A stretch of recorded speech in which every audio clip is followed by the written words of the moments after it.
그래서 이제 제가 수립한 전략이 이렇게 세 가지였습니다. 지금 이렇게 보면 좀 간단해 보일 수 있는데 좀 더 구체적으로 말씀 하나씩 드리자면 먼저 이제 첫 번째는 기출 답안 작성인데요. 저는 이 부분이 가장 중요하다고 생각을 합니다. 학원 출석이 일단 무조건 필요해요. 네, 안녕하십니까. 저는 작년 12월에 시험 쳐서 이제 올해 고려대학교 경영학과 편입학하게 된 이덕기라고 합니다. 먼저 목차는 제일 중요한 학습 전략부터 말씀드리고, 그래서 이제 학습 전략 먼저 말씀드리고 학계서랑 면접 어떻게 했는지, 어떻게 준비했는지, 그리고 좀 멘탈이 흔들릴 때 어떻게 관리했는지, 그리고 마지막으로 좀 기타적인 사항들 말씀드리고 마무리하겠습니다. 먼저 학습 전략인데요. 저는 이제 공부를 시작할 때 제일 처음에 뭐부터 했냐면, 유튜브에 임국현 교수님 합격자 특강을 검색하시면 저희 말고도 많은 분들의 합격자 특강들의 녹화 강의들이 올라가 있거든요. 저는 그거부터 봤어요. 그래서 이제 특히 좀 논술이 어떻게 공부를 하느냐에 따라 결과가 많이 갈린다고 생각을 했기 때문에, 그러면 어떻게 공부를 해야 될까 고민을 하다가 그 합격자 특강들을 쭉 봤고, 진짜 많이 봤어요. 좀 거의 다 본 것 같고, 다 보면서 이제 여기 나와 있는 것들은 제가 정리를 한 겁니다. 그래서 이제 합격자 분들이 공통적으로 조금 얘기를 하셨던 게, 이제 기출 문제를 어떻게 분석을 했느냐, 그거를 가장 많이 하셨고, 또는 두 번째로는 이제 도표 분석인데, 저는 사회논술을 응시했기 때문에 도표 분석이 조금 중요할 것 같아서 따로 정리를 했었고, 그 다음 세 번째는 수시 제시문인데, 편입 기출이 많아 보이지만 사실 시작한 지가 얼마 안 돼서 많이 없어요. 제시문도 많이 없고, 그래서 이제 교수님이 수시 강의도 하실 텐데 저는 그것도 꼭 추천을 좀 드리고, 수시 제시문이 왜 좀 중요하냐면, 특히 이제 사실 고대보다는 연대가 조금 티어가 많잖아요. 저도 그래서 사실 연대를 좀 먼저 우선순위로 공부를 하긴 했었는데, 연대 같은 경우에는 그 수시 제시문의 그 제시문 원문이 번역이 돼서 편입 기출로 출제가 되거든요. 그래서 수시 제시문도 같이 공부를 했다, 이런 언급도 있었고, 그 다음 네 번째로 이제 당연하게 영어 공부입니다. 영어 공부는 토익 점수를 높이기 위함도 있고, 그리고 연대의 경우에는 영어 제시문이 나오니까 그 영어 제시문에 좀 생소한 단어들이 좀 많이 출제가 되거든요. 그게 좀 학술적인 어휘가 많이 나와서, 그래서 그런 것들을 좀 낯선 어휘를 만났을 때 그걸 잘 몰라도, 그 단어 뜻을 잘 몰라도 그 전체적인 맥락을 좀 이해하는 연습을 했다. 그리고 이런 어휘들을 좀 정리해서 자기만의 단어장을 구축했다. 이런 것들이 있었습니다. 근데 저는 이제 사실 이 기준이 제가 그냥 임의적으로 판단해서 모은 거잖아요. 그래서 여러분들이 아직 시간이 좀 넉넉하시니까 집에 가서 이제 검색을 해보셔가지고 합격 수기를 또 참고하셔도 되고, 따로 이제 자기한테 맞춤화된 좀 정리를 하셨으면 좋겠어요. 그러고 나서 저는 사실 너무 많잖아요. 이거 어떻게 다 합니까? 그래서 저는 이제 사실 많은 시간을 편입 공부에 다 할애할 수는 없었어요. 좀 제 개인적인 일정도 있고, 기간이 그렇게 길었던 것도 아니고, 그랬기 때문에 어떤 게 좀 가장 효율적일까를 이제 판단을 해서 우선순위를 좀 설정을 했습니다. 그래서 제가 만든 우선순위의 기준은 합격생들이 얼마나 반복적으로 언급을 하는가, 가장 많이 반복되는 공법은 뭔가, 그리고 두 번째는 합리적 납득 여부인데, 그냥 제가 개인적으로 인정된다 그러면은 하는 거고, 그러니까 이제 남들이 그냥 다 하니까 나도 하겠다 이런 느낌이 아니라, 공부를 하면서도 내가 이 공부를 왜 하는지, 어떤 의미가 있는지 알면서 공부하면 더 좋잖아요. 회의감도 안 들고. 그래서 이제 두 번째 기준은 저걸로 했었고, 그래서 이제 제가 수립한 전략이 이렇게 세 가지였습니다. 지금 이렇게 보면 좀 간단해 보일 수 있는데 지금 더 구체적으로 말씀 하나씩 드리자면, 먼저 이제 첫 번째는 기출 답안 작성인데요. 저는 이 부분이 가장 중요하다고 생각을 합니다. 학원 출석이 일단 무조건 필요해요. 왜 꼭 필요하냐면, 학원에서 지금 많은 분들 오셨지만 기출풀이 할 때는 더 많이 오실 거거든요. 그리고 그때가 겨울이에요. 그래서 막 패딩도 있고 막 가방도 크고 이러니까 사람들이 막 엄청 부딪히면서 공부를 하게 될 거거든요. 근데 시험장이라고 안 그럴까요? 시험장도 그럴 수 있습니다. 그 편입 지원하는 인원이 굉장히 많기 때문에 어느 교실에 내가 들어갈지 몰라요. 그래서 이제 그런 좀 불확실한 환경이나 완벽하지 않은 환경 속에서 뭔가 집중을 꾸준히 하고 이러고 싶었거든요. 그런 연습을 좀 하려고 했던 것 같습니다. 그래서 기출 답안을 학원에서 작성을 할 때 약간 여기 조금 긴장감도 맴돌기도 하고 그 소음도 계속 들리고 그리고 책상이 엄청 좁아요. 그 막 A3 용지를 주는데 그거를 좁은 책상 안에서 막 뒤집어 가면서 그래서 이제 그런 점도 불편했고 막 덥기도 하고 어쨌든 춥기도 하고 난리도 아닙니다. 근데 어쨌든 그런 좀 불안전한 상황 속에서 뭔가 집중을 끝까지 유지하는 연습이 저는 좀 많이 중요하다고 생각을 하고 그래서 이제 학원이 뭔가 실전과 가장 동일한 환경이지 않을까 생각을 했고 뿐만 아니라 제가 또 더 추가적으로 실전과 동일하게 하려고 했던 것도 있었어요. 예를 들어서 그 기출풀이를 하시면 여기 칠판에 그 전자시계를 띄워주시거든요. 근데 전자시계 너무 보기 편하잖아요. 몇 분 남았는지 한 번에 보이고 근데 시험장에선 전자시계 없습니다. 그죠? 저는 그래서 아날로그 시계를 항상 들고 다녔고 그 지참해서 보면서 그게 좀 체화가 되다 보면 나중에 그냥 이렇게 보기만 해도 직관적으로 아 내가 지금 어느 정도 왔구나 내가 좀 빠르다 느리다가 어느 정도 체감이 되거든요. 그런 연습을 좀 하셨으면 좋겠고 연습지 같은 경우에도 연대랑 고대랑 달라요. 연대는 A3 연습지를 주거든요. 그래서 되게 편합니다. 자기가 옆에 이제 독해를 하면서 개요 작성을 좀 편하게 할 수 있고 고대 같은 경우에는 연습지가 없어요. 그래서 그런 부분들도 진짜 실전처럼 연대 기출풀이를 할 때는 A3 용지를 하나 가지고 그 A3 용지 챙겨오기 귀찮으시면 원래 원고지 한 장씩만 가져가야 되는데 전 2장 가져갔거든요. 그래서 이제 2장 가져가셔서 반으로 접어가지고 한쪽은 이제 연습지로 쓰시면 될 것 같고 저는 그렇게 했고 그다음 고대는 이제 연습지 없이 했었습니다. 그래서 이제 저는 조금 제일 중요한 부분이 그 제시문이나 논제가 난해할 수 있잖아요. 항상 쉽다가 어렵다가 왔다 갔다 하니까 아니면 나한테만 어려울 수도 있고 근데 그럼에도 그 책상에 앉아서 나만의 논리나 주장을 좀 그 2시간 혹은 뭐 90분 안에 쭉 밀고 나가는 연습이 많이 필요하다고 생각해요. 물론 이제 막힐 수 있습니다. 근데 약간 제 논리의 허점을 제가 만약에 알게 되더라도 그것들을 좀 숨긴다거나 아니면 살짝 둘러서 표현한다거나 이런 것들도 어쩌면 유령일 수 있거든요. 근데 그런 것들이 진짜 이 학원에 와서 실전처럼 이제 풀이를 했을 때만 좀 얻을 수 있었던 것 같아요. 그래서 그것도 말씀드리고 싶었고 나만의 시간 배분 확립은 보통 이제 합격자분들이 보면 시간 배분을 어떻게 하시냐면 제시문 독해하는 시간, 그 다음에 개요를 작성하는 시간, 그 다음 답안을 작성하는 시간 이렇게 나눠서 하시거든요. 그래서 이게 근데 개인차가 꽤 커요. 이거는 그 첨삭 교수님께 들었는데 개인차가 많이 크고 저 같은 경우에는 독해랑 그 답안 작성보다 가운데 개요 작성의 시간을 좀 거의 반 이상 투자하는 편입니다. 이건 근데 개인마다 차이가 있기 때문에 여러분들도 기출풀이를 좀 진지하게 진짜 시험처럼 임하시다 보면 내가 조금 이 부분이 좀 많이 필요한 사람이구나 뭐 그런 식으로 이제 자기만의 인사이트를 계속 얻으실 거거든요. 그래서 그 부분도 이제 말씀드리고 싶었습니다. 다음은 이제 해설 강의 수강인데 해설 강의 수강은 당연히 이제 모범 답안이랑 제 답안을 좀 비교하려고 했어요. 근데 저는 조금 어떻게 했냐면 교수님이 강의를 하실 때 그 사고의 흐름을 좀 보여주시거든요. 그러니까 뭐 예를 들어 논제가 이게 나왔어. 그러면 이런 걸 떠올려야겠지. 혹은 여기 제시문의 주제 키워드가 이거야. 이런 건 이런 키워드랑 관련이 있어. 이런 식으로 본인에 마치 사고 흐름을 알려주듯이 쭉 이제 이어서 해설을 해주시는데 제가 뭔가 노력했던 것은 교수님의 그런 사고 흐름과 제 사고 흐름을 좀 비슷하게 가져가려고 노력했던 것 같아요. 그래서 꼭 그 문제에 필요한 것이 아니라도 좀 받아 적으려고 노력했고 그리고 이제 모범 답안에서 당연히 이제 어휘나 상위 개념어나 표현 같은 것들이 좋은 게 참 많아서 그런 것들을 이제 제 노트에 따로 옮겨 적었고 뭐 그런 표현적인 부분 말고도 논리 전개나 답안 구조 같은 부분들도 계속 모범 답안을 보면서 참고하면서 계속 개선을 해나갔습니다. 그리고 이제 그 모범 답안과 제 답안을 비교하면서 제가 답안 작성할 때 이때 어떤 생각으로 이걸 썼었지? 내가 시작할 때 무슨 생각을 했었지? 이런 사고 흐름을 좀 복기를 했어요.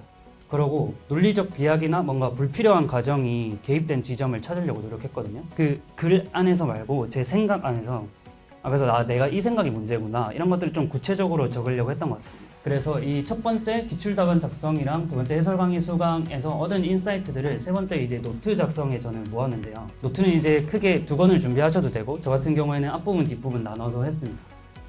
그래서 노트 첫 번째는 조금 고정적인 사항들이에요. 그래서 뭔가 제가 공부를 계속 해나가면서 수정하거나 좀 개선하면서 지우고 다시 쓰는 그런 부분들이고, 노트 두 번째는 계속 이제 변동적인 사항이라 어떤 제시문이 나오냐에 따라 그래서 이제 지속적으로 좀 축적을 해갔던 부분이에요.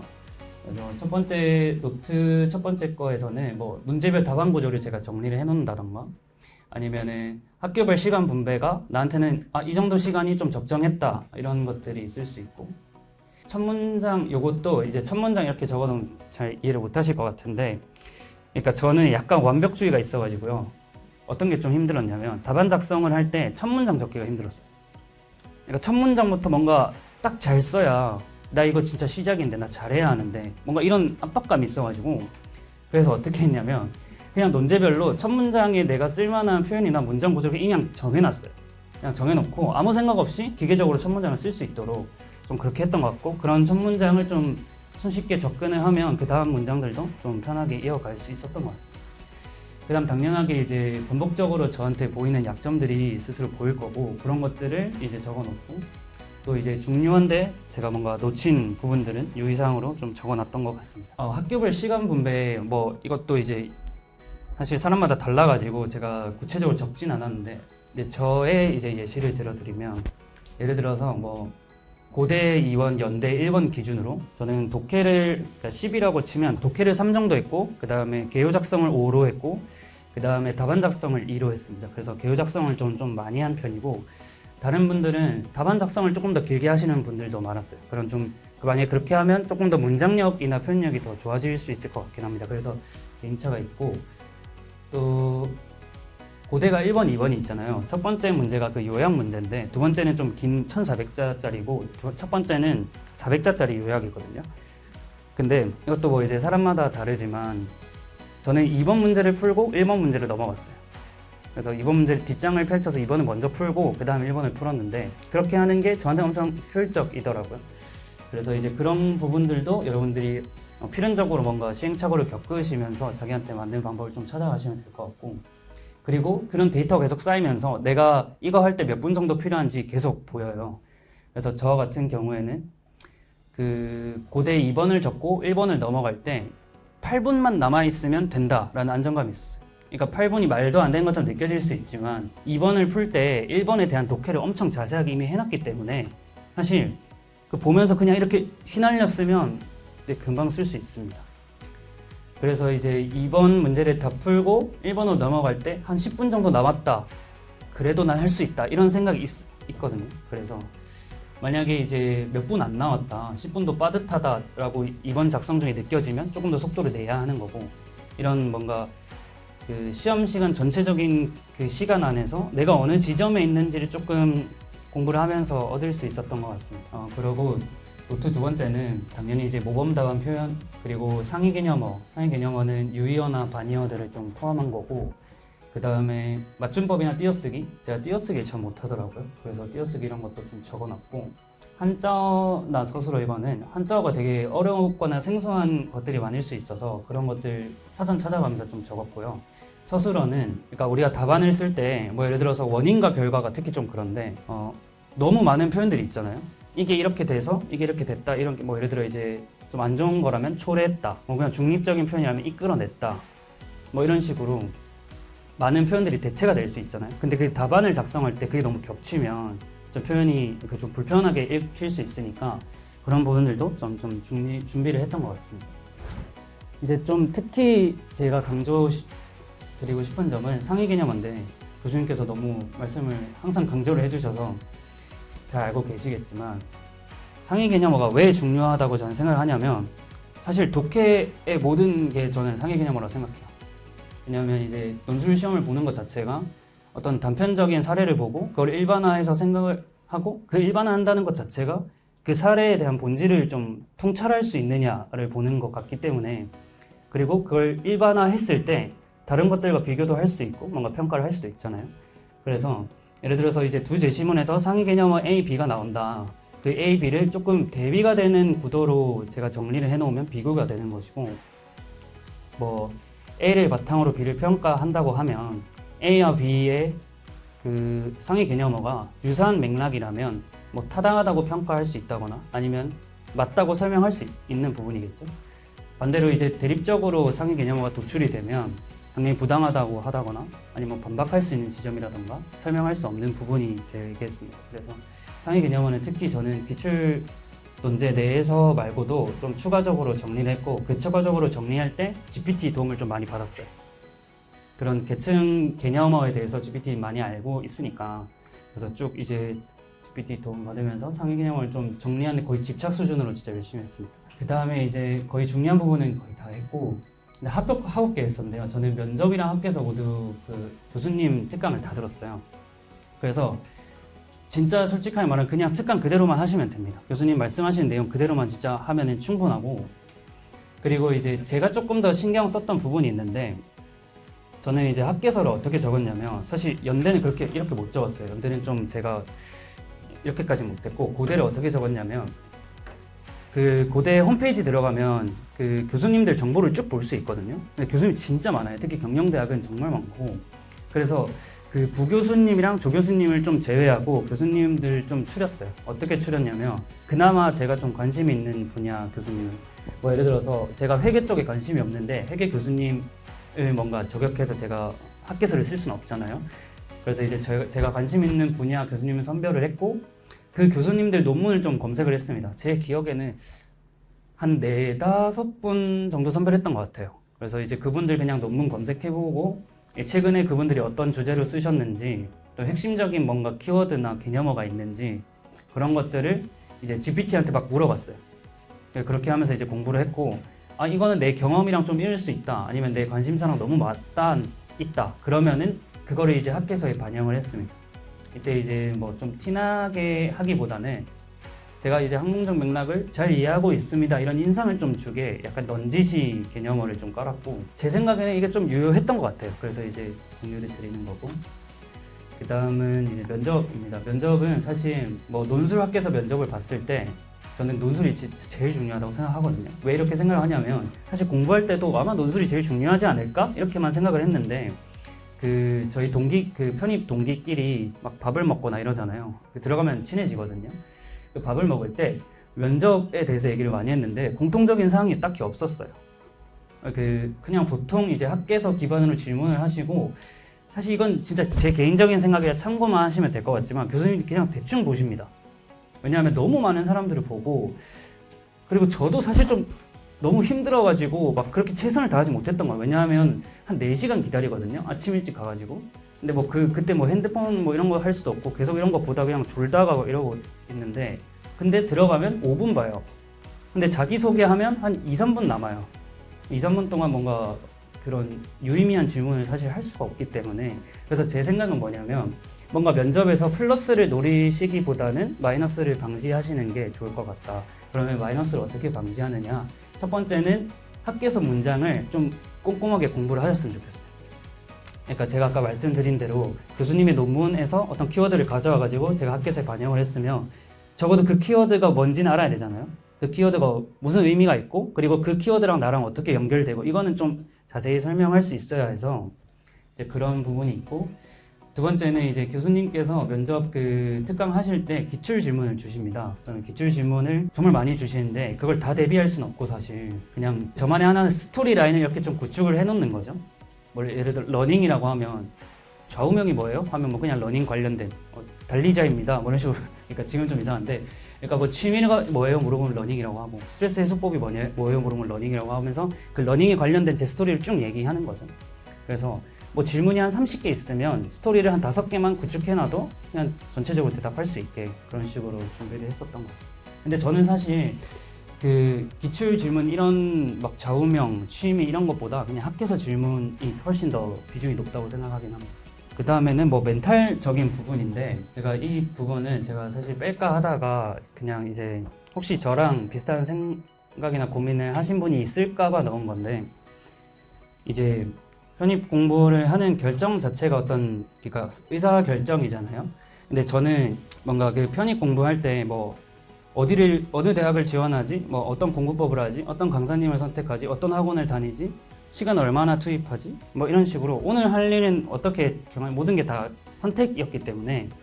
근데 이게 편입 공부를 하면서 그 선택이 저한테 엄청 부담이 되더라고요. 왜냐하면 딱 한두 달 뒤에 시험을 치는데 나의 이 아주 몇 초 만에 하는 그 선택들이 뭔가 합격할 직결이 될 것 같았어요. 그래서 막 선택을 잘 못하고 좀 불안해했던 것 같거든요.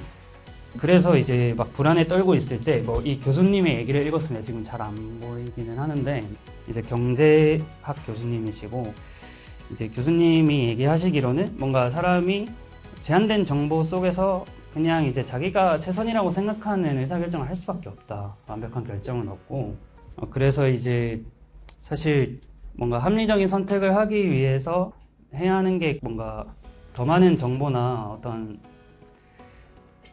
뭐 경제학적인 지식이나 이런 그런 것들이 아니라 뭔가 자기가 자기 자신을 좀 자책하지 않을 용기가 좀 필요하다고 생각합니다. 저는 약간 자책을 하는 스타일이 있었어요. 그래서 그 자책을 하다 보니 판단이 더 어려워지고 선택을 더 못하게 되고 또 자책을 하고 이런 굴레를 조금 겪었거든요.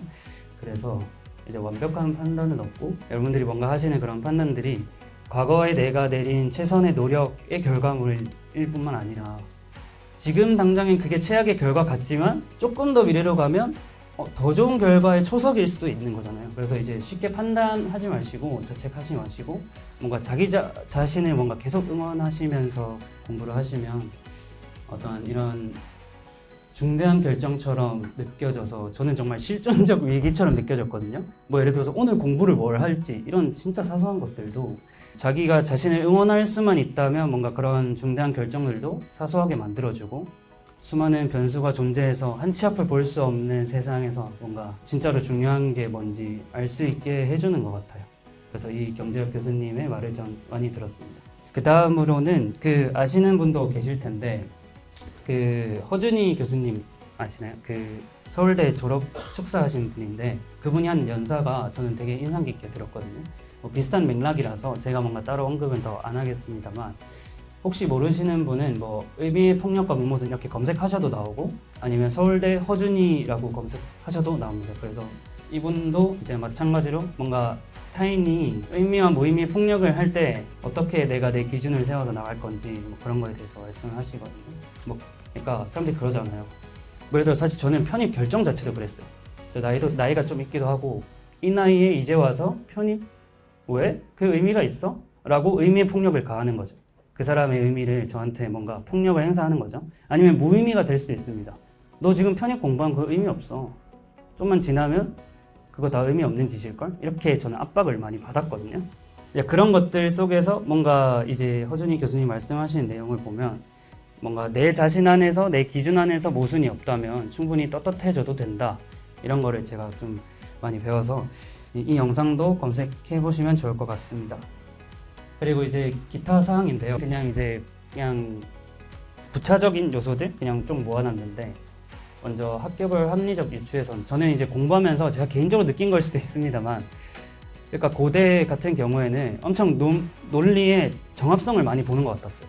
왜냐하면 일단 고대가 이제 티오가 좀 더 적기도 하고 이러니까 너무 답안의 범위를 허용하는 답안의 범위를 넓게 잡으면 많은 사람들이 합격하게 그걸 다 감당할 수가 없잖아요. 그래서 고대는 뭔가 좀 더 논리를 진짜 엄밀하게 따지시는 게 좋을 것 같고, 연대는 제가 생각하기에 좀 창의적인 뭔가 상위 개념 이런 것들을 좀 더 많이 보는 것 같았습니다.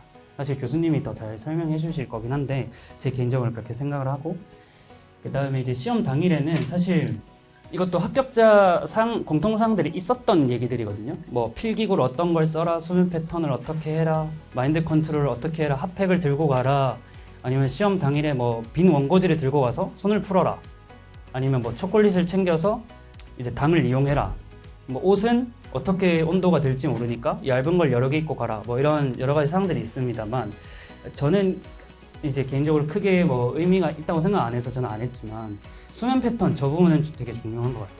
그래서 논술은 이제 집중력이 되게 중요하기 때문에 평소에 좀 관리를 잘 하시는 게 좋지 않을까. 저는 좀 약간 올빼미 성향이 있어서 그 약국에 가시면 그냥 멜라토닌 받아가지고 드시고 자신 것도 괜찮아요. 저는 가끔 그렇게 하기 때문에. 그 다음에 이제 가장 도움이 됐던 커리큘럼은 저는 당연히 이제 기출풀이 교수님께서 한 10월부터 하시나 9월부터 하시나 하는 그 기출풀이 강의가 저는 당연히 핵심 강의라고 생각하고. 네? 네, 9월에. 그리고 이제 제 개인적으로 진짜 제가 아쉬웠던 점은 전 도표 분석 강의를 못 들었어요. 그 도표 분석 특강을 꼭 듣는 걸 좀 저는 추천드립니다. 왜냐하면 시험장 들어가기 전까지 제가 좀 많이 힘들었던 부분이거든요. 그러니까 저는 그냥 개인적으로 뭐 그러니까 도표가 한 3개가 나와요. 그러면 1 분석하고 2 분석하고 3 분석하고 마지막으로 1, 2, 3을 도표 간 분석으로 넘어가자. 이런 식으로 그냥 체계를 잡았는데 너무 허술하잖아요. 교수님께서 아마 또 잘 가르쳐 주실 거니까 도표 분석 특강 저는 추천드리고, 뭐 그냥 이거는 이제 논술 전체적인 어떻게 공부를 한 큰 방향은 먼저 이해를 하고 그걸 바탕으로 정리를 깔끔하게 해놓고 그 정리를 계속 보면서 암기하는 방식, 그게 저는 다였습니다. 네, 그 다음은 그냥 이것도 사실 제 생각일 뿐인데 뭐 글을 읽을 때 논리가 좀 구조가 좀 잘 보이는 게 좋다고 생각해요. 대신에 이제 그 문장 안에 표현들은 좀 창의적이고 박식하게 하면 좋을 것 같고, 그래서 이제 구조 같은 것들은 아까 제가 첫 문장 정해놨듯이 좀 기계적으로 정해놓으시는 것도 괜찮습니다. 네, 그리고 첨삭 교수님들이 되게 잘해주시니까요. 첨삭 진짜 그 질문 리스트를 미리 정리를 해가세요. 그러고 나서 진짜 토론하듯이 막 물어보셔도 너무 따뜻하게 대답 잘해주십니다. 네, 그러면 이상 발표를 마치겠습니다.